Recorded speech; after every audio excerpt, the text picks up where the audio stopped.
ശബരിമലയിലെ കട്ടളയിലെ സ്വർണവും കടത്തിയെന്ന വിവരം ഉണ്ണികൃഷ്ണൻ പോറ്റിക്ക് കട്ടളപ്പാളി കൈമാറിയത് 2019 മാർച്ച് 20-നാണ്. ചെമ്പെന്ന് രേഖപ്പെടുത്തിയാണ് സ്വർണ്ണപ്പാളി കൈമാറിയത്. ദ്വാരപാലക ശില്പങ്ങളുടെ പാളികൾ കൈമാറുന്നതിന് മുൻപായിരുന്നു കട്ടള കൈമാറിയത്. വിവരങ്ങൾ രാജീവ് നൽകും.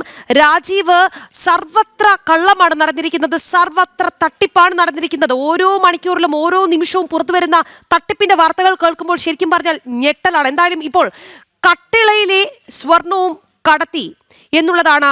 എന്താണ് രാജീവ് ആ അന്വേഷണത്തിൽ തെളിഞ്ഞിരിക്കുന്നത്? ഓരോ ദിവസവും ദേവസ്വം ബോർഡിനെയും സർക്കാരിനെയും പ്രതിക്കൂട്ടിലാക്കുന്ന കൂടുതൽ തെളിവുകളാണ് ശബരിമലയിൽ നിന്ന് പുറത്തു വന്നുകൊണ്ടിരിക്കുന്നത്. അതെല്ലാം 2019 കാലയളവിൽ തന്നെ നടന്നു എന്നതാണ് ഏറ്റവും പ്രധാനപ്പെട്ട ഒരു കാര്യം.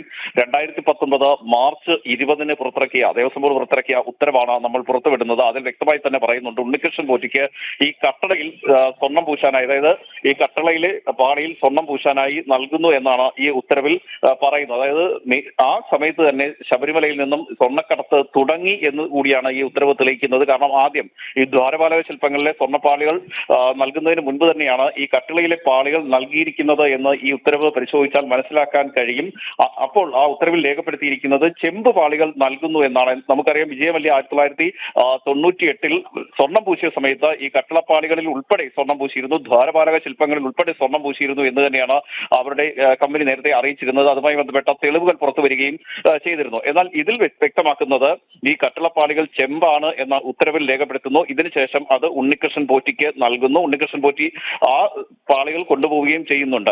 അതിലും സ്വർണം ഉണ്ടായിരുന്നു എന്ന് തന്നെയാണ് നിലവിൽ ഈ ഉത്തരവ് പരിശോധിച്ചാൽ പോലും മനസ്സിലാക്കാൻ കഴിയുന്നത്. ഇതിനുശേഷമാണ് 2019 ജൂലൈ 20-ന് ഈ ദ്വാരപാലക ശില്പങ്ങളിലെ സ്വർണ്ണപ്പാളികൾ ഉണ്ണികൃഷ്ണൻ പോറ്റിക്ക് വീണ്ടും നൽകുന്നത്. 2 മാസം കൂടി കഴിയുമ്പോഴാണ് വീണ്ടും ഈ സ്വർണ്ണപ്പാളികൾ നൽകുന്നത് എന്നതും ശ്രദ്ധേയമായ കാര്യമാണ്. അതായത് ശബരിമലയിൽ വ്യാപകമായ തട്ടിപ്പും ക്രമക്കേടും സ്വർണ്ണക്കടത്തും നടന്നു എന്ന് തന്നെയാണ് ഈ ഉത്തരവിലൂടെ വ്യക്തമാകുന്നത്. ഇത്തരത്തിൽ ഈ ആരോപണങ്ങൾ ഉയർന്നിട്ട് പോലും യാതൊരു തരത്തിലുള്ള അന്വേഷണങ്ങൾ നടന്നിട്ടില്ല. ഇപ്പോൾ ദേവസ്വം ബോർഡ് പ്രസിഡന്റും അതുപോലെ തന്നെ നേരത്തെ ദേവസ്വം ബോർഡ് പ്രസിഡന്റായിരുന്ന പത്മകുമാറും എൻ വാസുവും ഒക്കെ പറയുന്നത് പോലെയല്ല കാര്യങ്ങൾ. വ്യാപകമായ തട്ടിപ്പുകൾ തന്നെ അവിടെ നടന്നിരിക്കുന്നു. ദേവസ്വം വിജിലൻസ് കണ്ടെത്തിയതിനും ഒക്കെ അപ്പുറത്തേക്കുള്ള തട്ടിപ്പുകൾ ശബരിമലയിൽ നടന്നിരിക്കുന്നു എന്നുകൂടിയാണ് ഈ ഉത്തരവുകളും അതുപോലെ തന്നെ ഇപ്പോൾ പുറത്തു വരുന്ന വിവരങ്ങളും പരിശോധിക്കുമ്പോൾ നമുക്ക് മനസ്സിലാക്കാൻ കഴിയുന്നത്. അതായത് 2019 മാർച്ചിൽ തന്നെ ശബരിമലയിൽ നിന്ന് സ്വർണ്ണക്കടത്ത് തുടങ്ങിയിരിക്കുന്നു. എത്രത്തോളം സ്വർണം ഇനി നഷ്ടപ്പെട്ടു എന്നത് സംബന്ധിച്ചാണ് കൂടുതൽ വിശദമായ അന്വേഷണം വേണ്ടിവരുന്നത്. ദ്വാരപാലക ശില്പങ്ങളിലെ സ്വർണം മാത്രമാണ് ഇപ്പോൾ പരിശോധിച്ചിരിക്കുന്നത്. അത് തന്നെ 1 കിലോയ്ക്ക് മേളിൽ വരുമെന്ന് പറയുമ്പോൾ ഈ കട്ടിളപ്പാളികളിൽ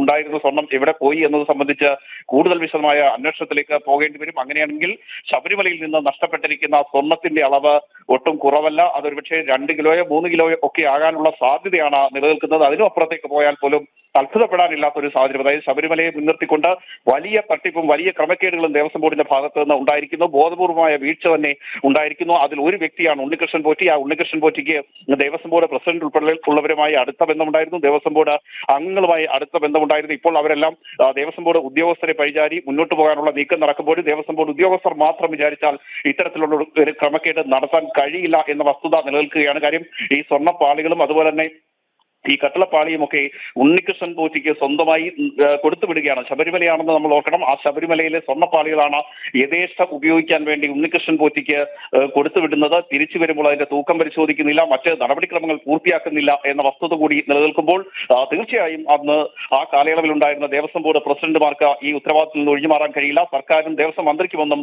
ഇതിൽ നിന്ന് ഒഴിഞ്ഞുമാറാൻ കഴിയാത്ത ഒരു സാഹചര്യം തന്നെയാണ് നിലനിൽക്കുന്നത്.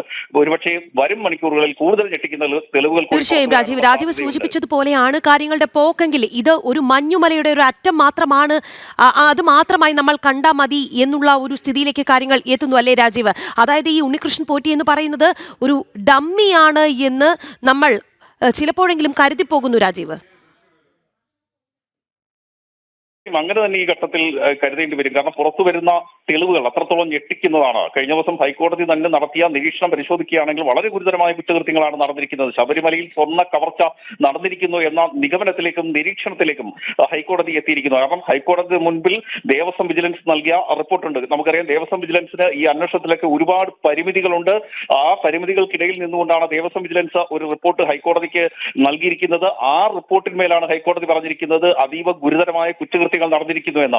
അതുകൊണ്ട് തന്നെയാണ് ഹൈക്കോടതി നേരിട്ട് പ്രത്യേക അന്വേഷണ സംഘത്തെ നിയമിച്ചിരിക്കുന്നതും ആ അന്വേഷണ സംഘത്തോട് ഹൈക്കോടതിയിൽ തന്നെ റിപ്പോർട്ട് സമർപ്പിക്കണമെന്ന നിർദ്ദേശം കൂടി നൽകിയിരിക്കുന്നത്. അതീവ രഹസ്യമായി ഹൈക്കോടതിയിൽ തന്നെ റിപ്പോർട്ട് സമർപ്പിക്കണമെന്ന് ഹൈക്കോടതി ആവശ്യപ്പെടുമ്പോൾ അതിന്റെ ഏറ്റവും പ്രധാനപ്പെട്ട ഒരു കാരണം കൂടുതൽ വ്യാപകമായ തട്ടിപ്പുകൾ ശബരിമല കേന്ദ്രീകരിച്ച് നടന്നിരിക്കുന്നു, സ്വർണ്ണക്കടത്ത് നടന്നിരിക്കുന്നു എന്നത് തന്നെയാണ്. മാത്രമല്ല ഈ ശബരിമലയിൽ നിന്ന് കാണാതായ സ്വർണത്തെക്കുറിച്ച് കൃത്യമായ ഒരു അറിവും ദേവസ്വം ബോർഡിന് ഇല്ല എന്ന വസ്തുത കൂടി നിലനിൽക്കുന്നുണ്ട്. അതുകൊണ്ട് തന്നെയാണ് ഞാൻ നേരത്തെ സൂചിപ്പിച്ചതുപോലെ ഉണ്ണികൃഷ്ണൻ പോറ്റി മാത്രം വിചാരിച്ചാൽ ഇത്തരമൊരു തട്ടിപ്പ് നടത്താൻ കഴിയില്ല. ഉണ്ണികൃഷ്ണൻ പോറ്റിക്ക് ഈ രീതിയിൽ ഉപയോഗിക്കാൻ സ്വർണ്ണപ്പാളികൾ നൽകിയത് ആരാണ്? നൽകുന്ന സമയത്ത് എത്രത്തോളം സ്വർണം അതിൽ ഉണ്ടായിരുന്നു? ഈ പൊതിഞ്ഞിരുന്ന സ്വർണം എങ്ങനെ നഷ്ടപ്പെട്ടു? തിരിച്ചെത്തുമ്പോൾ ഈ സ്വർണത്തിന്റെ കണക്കുകൾ കൃത്യമായി രേഖപ്പെടുത്തിയിരുന്നോ? നടപടിക്രമങ്ങൾ പൂർത്തീകരിച്ചിരുന്നോ എന്ന ചോദ്യം കൂടി വരുന്നുണ്ട്. അതിൽ തന്നെ 2019 മാത്രം പറഞ്ഞ് നമുക്കിപ്പോഴും ഒഴിഞ്ഞു മാറാൻ കഴിയില്ല. മാസങ്ങൾക്ക് മുമ്പ് ജനൻ ടിവിയാണ് വീണ്ടും ഈ സ്വർണ്ണപ്പാളികൾ പുറത്തുവിടുന്നത്. ചെന്നൈയിലേക്ക് സ്വർണ്ണപ്പാളികൾ ഇതേ ഉണ്ണികൃഷ്ണൻ പോറ്റിക്ക് കൊടുത്തുവിടുന്നു. അതായത് നേരത്തെ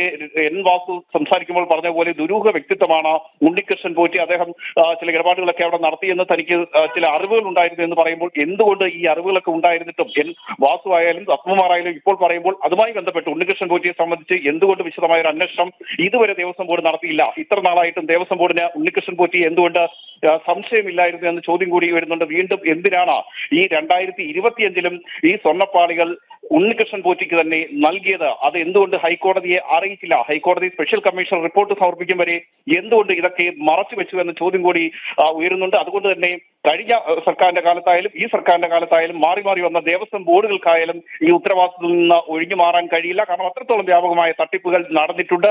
ആ തട്ടിപ്പുകളിൽ ഉദ്യോഗസ്ഥരെ മാത്രം വഴിചാരി മുന്നോട്ട് പോകാൻ ഏതായാലും ഈ ഘട്ടത്തിൽ കഴിയില്ല എന്ന് തന്നെയാണ് പുറത്തുവരുന്ന തെളിവുകൾ സൂചിപ്പിക്കുന്നത്. രാഖി, ശരി രാജീവ്, എന്തായാലും ശബരിമലയിലെ സ്വർണ്ണ കവർച്ചയിൽ ഞെട്ടിക്കുന്ന വിവരങ്ങളാണ് ഓരോ നിമിഷവും പുറത്ത് വന്നുകൊണ്ടിരിക്കുന്നത്.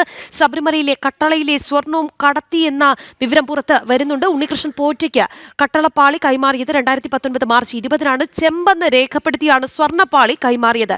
ദ്വാരപാലക ശില്പങ്ങളുടെ പാളികൾ കൈമാറുന്നതിന് മുൻപായിരുന്നു കട്ടള കൈമാറിയത്. എന്തായാലും ജനം TV പുറത്തുവിടുന്ന പല വാർത്തകളും പിന്നീട് ശരിയെന്ന് തെളിയിക്കുന്ന രീതിയിലുള്ള കാര്യങ്ങൾ പുറത്ത് വരുന്നു, അല്ലെങ്കിൽ നമ്മുടെ അധികാരികൾ തന്നെ അത് ശരിവെക്കുന്നു എന്നുള്ളതാണ്. എന്തായാലും ഈ വാർത്തയുടെ വിശദാംശങ്ങൾ നൽകിയത് രാജീവാണ്.